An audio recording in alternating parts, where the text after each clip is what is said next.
Welcome to This Explainer. Today we're looking at an event that absolutely shaped the course of human history, the crucifixion of Jesus of Nazareth. And specifically, we're going to zero in on the literal, historical truth of his final 7 statements spoken from the cross. You see, these aren't just metaphors, and they aren't allegories written centuries after the fact. What we're examining today is the actual historical record of a man in his final hours speaking directly to his executioners, his fellow sufferers, his family, and to God. These 7 statements give us a grounded, definitive look at what literally happened on that day. Okay, let's dive right into this. We've got a 5-part historical roadmap for today. Grace amidst the mocking, the weight of abandonment, compassion for the living, fulfilling the messianic prophecies, and finally, the mission is finished. So, Part 1. Grace amidst the mocking. We're focusing first on Jesus' literal, face-to-face interaction with the very people who are actively carrying out his execution. The historical record in Luke 23:34 documents Jesus saying, "Father, forgive them, for they do not know what they are doing." Now, just take a second and let the sheer gravity of that historical statement resonate. While he's being subjected to this agonizing physical execution, his first recorded thought isn't condemnation at all. The literal nature of their ignorance here is pretty striking. When Jesus says they do not know what they're doing, that was just a cold, hard fact. The soldiers and the people mocking him literally did not recognize him as the Messiah. They were totally in the dark about the full scope of what they were doing. Now, the historical texts make it abundantly clear that their ignorance of divine truth definitely did not mean they deserved forgiveness. But despite that, Christ's prayer, right in the thick of them mocking him, is this tangible, literal expression of limitless compassion and divine grace. It's a real-time act of forgiveness unfolding right there in history. Moving on to Part 2, the weight of abandonment. Now we're shifting from his interaction with the crowd to the stark physical and spiritual reality of divine separation.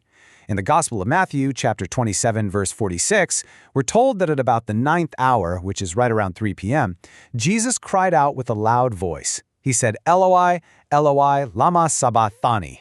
That phrase is Aramaic, and it translates exactly to, my God, why have you forsaken me?" We need to be absolutely clear on this point. This is not poetic language. It's not a metaphor. This is the literal expression of total abandonment. The historical theology documented here asserts that God actually placed the sins of the entire world on him.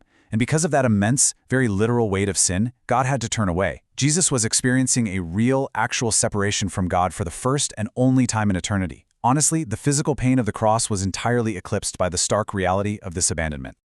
And this brilliantly illustrates one of the major themes of the crucifixion accounts: prophecy fulfilled. If you flip back to the Old Testament, specifically Psalm 22:1, you'll see those exact words penned centuries earlier by King David. Jesus crying out in Matthew 27:46 is an exact historical fulfillment of that ancient prophetic scripture. It squares the events of the cross right on the timeline of documented prophecy. That brings us to Part 3, compassion for the living. Despite experiencing the brutal abandonment we just talked about, Jesus maintained this direct, practical care for the people physically suffering and grieving right around him. While on the cross, Jesus was crucified between 2 criminals. According to Luke 23:43, he turns to one of them and states plainly, "I tell you the truth, today you will be with me in paradise." The facts here are just stated right out in the open in the text. This criminal, facing his own immediate death, expressed faith and recognized Jesus for who he actually was. And simply because he recognized the truth of Christ's identity, Jesus granted him direct, immediate assurance of heaven. It wasn't some vague promise for the distant future, It was a concrete assurance today. But the compassion doesn't stop with the criminal. John 19 documents this deeply human, incredibly practical moment. Looking down, Jesus sees his mother Mary standing near the cross, along with the Apostle John. And he speaks to them saying, "Dear woman, here is your son," and to John, "Here is your mother." Really think about the historical practicality of this for a second. Jesus is literally minutes away from death. Yet ever the compassionate Son, he is making sure his earthly mother has actual physical care and provision after he's gone. He actively commits her care into the hands of the Apostle John. And the historical record notes that from that very hour, John took her into his own home. It's just a stunning moment of grounded earthly responsibility right in the middle of a cosmic event. Which leads us into Part 4, fulfilling the messianic prophecies. We have to look at the harsh physical realities of the crucifixion and see how those realities tie directly into ancient texts. John 19:28 records a profoundly simple yet agonizing statement. Jesus simply says, "I am thirsty." The immense physical toll of blood loss, exposure, and asphyxiation on the cross naturally resulted in severe, literal dehydration. But absolutely nothing here is incidental. Jesus stating his physical thirst actually prompted the Roman guards to act. It was totally customary at a crucifixion to have a jar of wine vinegar nearby. By speaking those words, he prompted the guards to give him that vinegar. And by doing so, they literally fulfilled the highly specific messianic prophecy found in Psalm 69:21, which reads, "They put gall in my food and gave me vinegar for my thirst." The historical actions of those Roman guards aligned perfectly with the ancient text. It's fascinating. Finally, Part 5. The mission is finished. The physical body is failing, the timeline is culminating, and we are preparing for the completion of these historical events.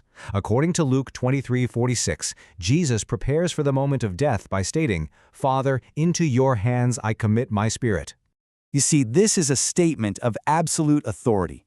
His life wasn't being taken from him against his will, rather he was willingly giving up his soul into the Father's hands. As the book of Hebrews chapter 9 verse 14 explains, he offered up himself unblemished to God. This definitive act indicated that he was about to physically die, and even more importantly, that God had entirely accepted this willing sacrifice. And then we reach the seventh and final statement. Recorded in John 19:30, Jesus proclaims, "It is finished." So the crucial point here is this: what exactly was finished? Well, his physical suffering was definitively over. The entire work his Father had given him to do on earth, like preaching the gospel and working literal miracles, was totally accomplished.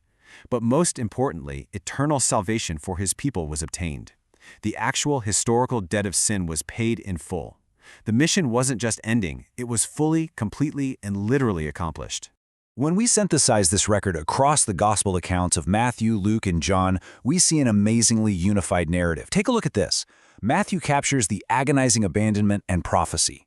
Luke highlights the incredible compassion, grace, salvation, and the ultimate willing sacrifice. And John focuses on the deeply personal earthly care for his mother, the harsh physical reality fulfilling prophecy, and the triumphant completion of the mission. Together, these accounts don't offer competing stories at all. They form one unified, historical narrative of a very, very real event. So, I want to leave you with this final thought today. How does understanding the literal historical truth of these final words change our view of the cross? When we strip away all the centuries of allegory and we look directly at the grounded, factual statements of a man executing a divine mission to his very last breath, well, it demands a response, doesn't it? It completely shifts the crucifixion from some distant story to a concrete, historical reality. Thank you so much for joining me for this explainer. Keep analyzing, keep searching for the truth, and I will see you next time.